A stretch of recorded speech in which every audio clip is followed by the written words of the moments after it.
Olá, é um prazer estar mais uma vez na vossa presença e poder falar sobre a nossa saúde. E vamos continuar com o tema, é a última parte, o tema sobre alimentação. O nosso lema é 1 Coríntios, está em 1 Coríntios capítulo 6, verso 19 e 20. Cuidemos do nosso corpo, pois ele é o templo do Espírito Santo. Nós estávamos aqui a falar dos alimentos, aprendemos quais são os alimentos que devemos escolher para o nosso consumo, mas o importante é também importante salientar como é que esses alimentos devem ser preservados, como é que esses alimentos devem ser cuidados e higienizados. O nosso tema hoje estará baseado nesse aspecto. Na nossa alimentação, não é só importante nós nos concentrarmos no valor nutricional do nosso alimento. É importante também conhecermos como é que as condições de higiene devem ser feitas para esse alimento. E aqui vou dar algumas dicas de como é que nós devemos cuidar dos nossos alimentos. Primeiro, devemos evitar tocar constantemente os nossos alimentos. Só devemos tocar os alimentos no momento em que vamos preparar, no momento em que vamos conservar e no momento em que queremos fazer a sua higienização. Os alimentos devem ser bem lavados e desinfetados com água sanitária ou mesmo vinagre. Os ovos, em particular, são os alimentos que devem ser higienizados antes do seu uso. Eles são guardados assim como foram comprados, mas no momento do seu uso devem ser primeiro lavados e desinfetados para prevenir a contaminação do ovo no momento do preparo. Devemos preparar os alimentos o mais próximo possível do horário que nós queremos consumir esse mesmo alimento e devemos preparar a quantidade necessária para aquele momento. Mas, se prepararmos um pouco a mais, um pouco mais de alimento, não tem problema. Devemos conservá-los em lugar fresco, que é a nossa geleira, e bem tapados. E dentro da geleira, os alimentos preparados devem estar à parte de cima e os alimentos ainda não preparados na parte de baixo. E as sobras devem ser bem aquecidas no momento do seu consumo. E ao aquecer, deve mexer para fazer a distribuição da temperatura sobre todo o alimento. Não devemos, nem no momento do preparo, nem no momento da conservação, misturar alimentos crus com os alimentos cozidos. Devemos sempre mantê-los separados para evitar que haja um cruzamento ou que haja uma contaminação cruzada. Quando preparamos os nossos alimentos ou quando servimos o nosso alimento, vamos evitar falar por cima dos alimentos ou tossir. E os alimentos enlatados e os empacotados devemos sempre verificar os prazos de validade para evitar que consumamos alimentos que estejam fora do prazo. E mais um conselho que vamos dar é sobre o consumo das frutas. Como é que nós devemos consumir? As frutas devem ser consumidas de preferência antes das refeições ou, melhor ainda, nas primeiras horas do dia ou no final do dia. Não devemos consumir as frutas depois da refeição, porque as frutas são de digestão lenta. Elas têm um máximo de 45 minutos para serem digeridas. As frutas têm a sua digestão muito rápida, são somente 45 minutos. Enquanto que os outros alimentos podem levar até 5 horas para serem digeridos. E se a fruta for ingerida depois desses alimentos, ela poderá fermentar, criando outros problemas gastrointestinais, criando azia, dores de estômago, por causa da fermentação dessa fruta. E a água tem que também ser consumida não no momento da refeição, mas 1 hora antes ou 1 hora depois da nossa refeição. São esses conselhos que nós tínhamos para a nossa saúde hoje. É essa informação que nós tínhamos para cuidar do nosso corpo, que é o templo do Espírito Santo. Cabe a si saber como fazer com a informação. Terminamos aqui, até a próxima. Olá, querido amigo, olá, querida amiga, com certeza estou aqui mais uma vez. Você percebe que já estamos bastante tempo passando aquilo que é a preciosidade da palavra de Deus. Essa é a maior bênção que nós temos, a maior riqueza, a Bíblia. Percebeu? Vamos começar já com uma oração. Oremos. Nosso Deus, nosso Pai, obrigado, Senhor, mais uma vez por ter permitido que estejamos juntos para podermos estudar a sua palavra. A maior bênção que nós temos é termos a certeza de que estamos dentro dos teus caminhos. Pai Celestial, mais uma vez, dê-nos a segurança de que estamos certos e seguros no caminho que estamos andando. Essa é a minha oração, em nome de Jesus. Amém. Amém. Querido amigo, querida amiga, você percebe que é um prazer enorme sempre estar com você para estudarmos a palavra de Deus, a Bíblia. Percebeu? Hoje, o nosso tema, por que existem tantas igrejas? Percebeu? Por que existem tantas religiões no mundo? Por que existem tantas denominações? Você parece que não entende mais qual seja mesmo aquilo que é a vontade de Deus.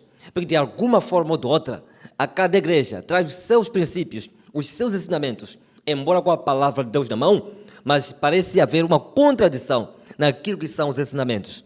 E como encontrar esperança e segurança no caminho que você está andando.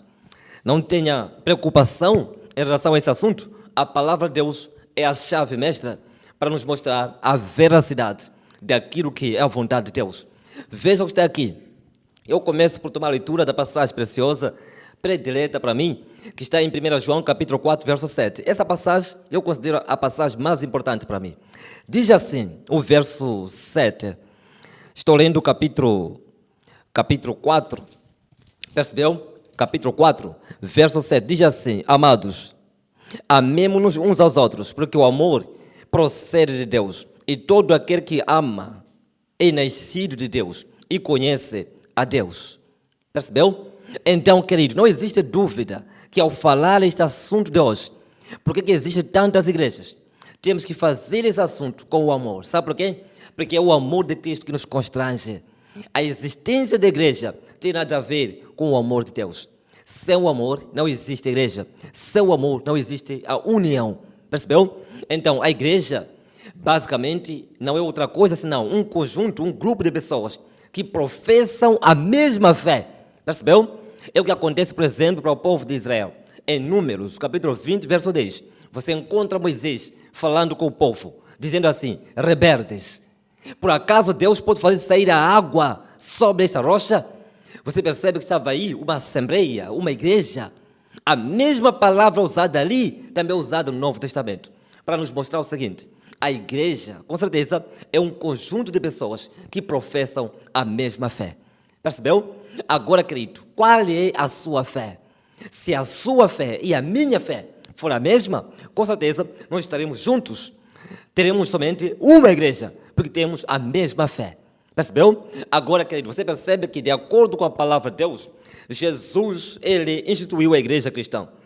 Em Mateus 16, versos 18, vamos juntos agora para Mateus.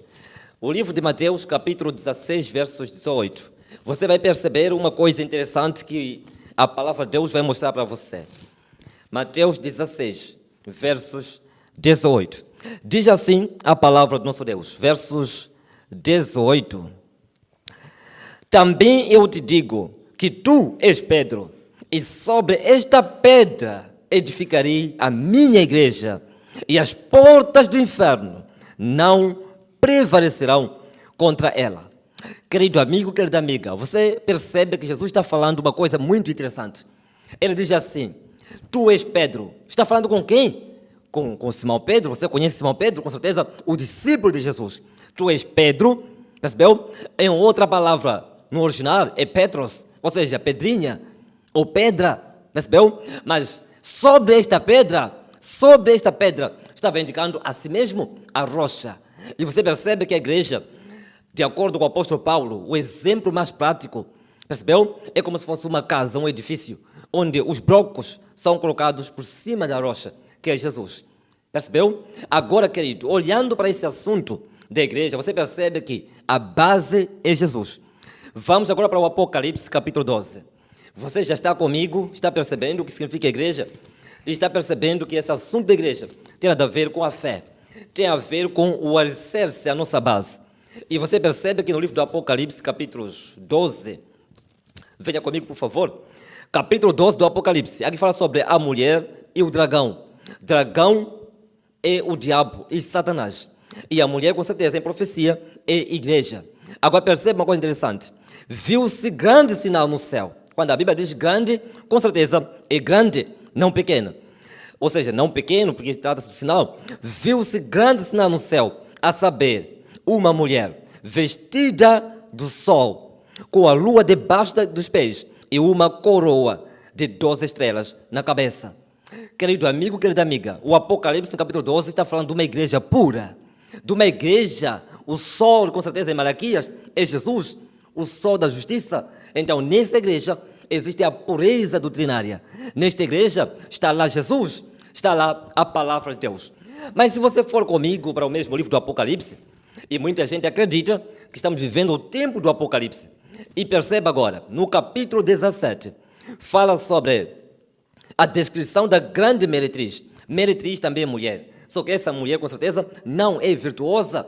Percebeu? É uma adúltera. E diz assim no verso 5, capítulo 17. Eu leio para você. Esteja muito atento, por favor. Verso 5. Na sua fronte achava-se escrita um nome, um mistério. Babilônia, a grande, a mãe das meretrizes e das abominações da terra. Querido, você precisa agora notar, nós temos duas mulheres. A mulher pura, igreja pura, a mulher adúltera, percebeu? Adultério espiritual significa deixar a palavra de Deus e seguir aquilo que é a tradição. Em poucas palavras, existe um ditado por aí, que todos os caminhos levam para Roma. Ou seja, não importa o que você faz, o que interessa é que qualquer igreja leva para o céu. De acordo com o Apocalipse, Babilônia será destruída, isso já no Apocalipse 18. Mas a igreja do capítulo 12, a mulher pura, com certeza são os fiéis, os que guardam a palavra de Deus e os 10 mandamentos, irão para a salvação, irão para o céu. Se você quiser a salvação, esteja no grupo, percebeu? Na igreja do capítulo 12 do Apocalipse. Como você vai descobrir? Não pela placa da igreja, mas através da palavra de Deus. Qualquer que seja a igreja, que segue a Bíblia, que guarda os 10 mandamentos, inclusive o sábado, acredito, essa é a igreja de Deus. Enquanto você vai pensando naquilo que é a igreja, aonde você frequenta, eu não sei qual é a sua igreja, mas o mais importante para você é que perceba, nem qualquer igreja vem de Deus, e somente a igreja divinamente inspirada e estabelecida, com certeza, esta igreja é que irá levar você para a salvação. Hoje ainda existe a graça. Hoje ainda você pode mudar do lado. Hoje você pode tomar a decisão de andar de acordo com a lei de Deus e de acordo com a sua palavra. Se for uma pessoa honesta, sincera, e você pensava que todas as igrejas salvam, na verdade nenhuma igreja salva. Mas a igreja verdadeira mostra a palavra de Deus, mostra Jesus, segue os 10 mandamentos, inclusive o sábado. Esta é a igreja de Deus. É a igreja que leva você para a salvação, percebeu? Então, enquanto você vai pensando na sua escolha, enquanto você vai pensando naquilo que é o caminho que você quer seguir, eu vou chamar agora a Lloyd para cantar uma música muito especial. Esta música vai aproximar você para aquilo que é a salvação. Vai aproximar você para andar dentro do caminho do Senhor. Perceba uma coisa, a igreja não salva, mas através daquilo que você aprende na igreja, você pode ter a salvação, a perdição. Saia da Babilônia. Esse é o convite de Deus para você. Percebeu? Então medite nesse assunto enquanto Lloyd vai cantando. E eu volto já.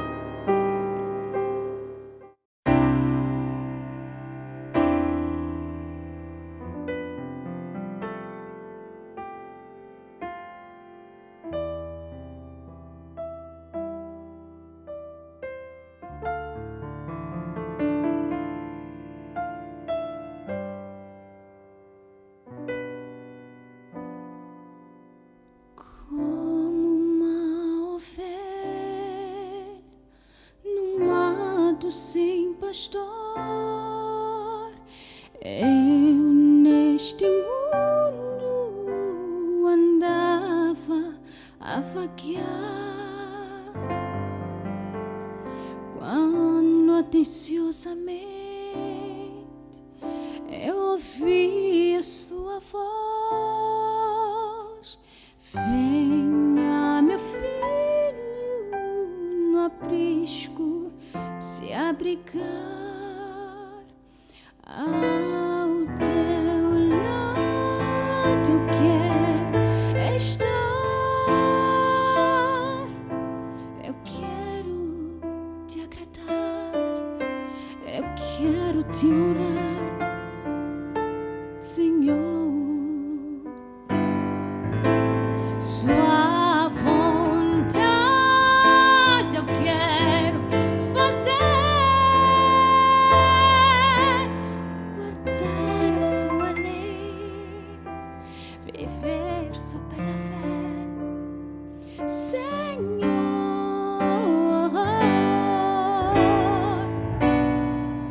Jesus é o meu pastor e nada me faltará. Não há motivos para eu do seu aprisco sair. Não há motivos para eu do seu aprisco sair. Jesus é o meu pastor.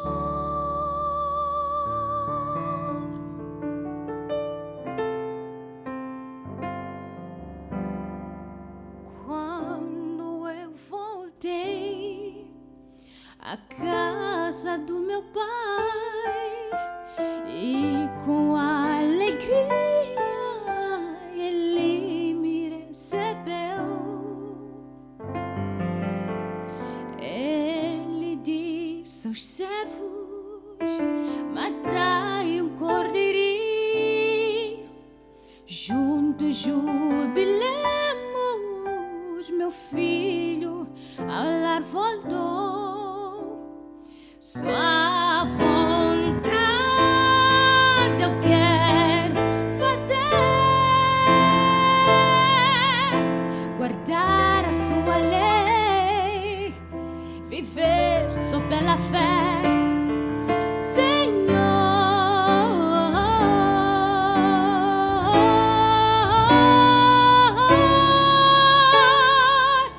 Jesus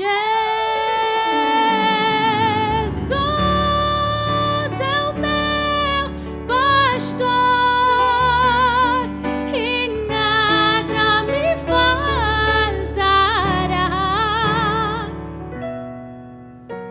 Não há motivos para eu do seu aprisco sair. Não há motivos para eu do seu aprisco sair. Não há motivos para eu do seu aprisco sair. Não há motivos para eu do seu aprisco sair. Jesus é o meu pastor.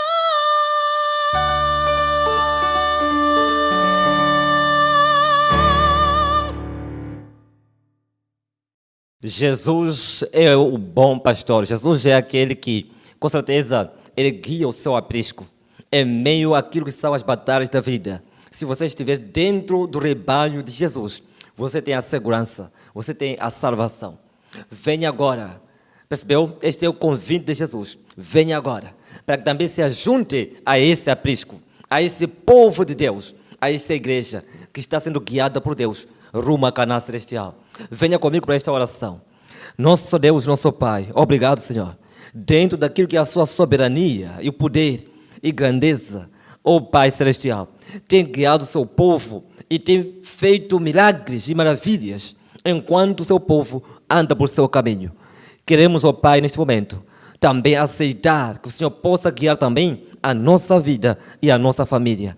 Te agradecemos por esta entrega desta alma, para fazer parte daquilo que são, com certeza, o povo de Deus. Este povo do Advento, o povo que se prepara para a eternidade. A tua graça, o teu amor, a tua misericórdia nos alcance mais uma vez.